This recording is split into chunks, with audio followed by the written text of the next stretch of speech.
più delicate e importanti questioni che riguardano l'assetto urbanistico della città, sia pure simbolicamente, si ripara a un grave errore che è stato compiuto negli anni passati, che è quello di considerare che una vicenda urbanistica di tale delicatezza e di importanza della città potesse avvenire senza un coinvolgimento del Consiglio Comunale e direi più in generale della città.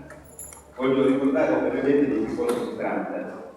Nel 1951, quindi esattamente 64 anni fa, viene approvato un piano di risanamento del vecchio quartiere di San Benito.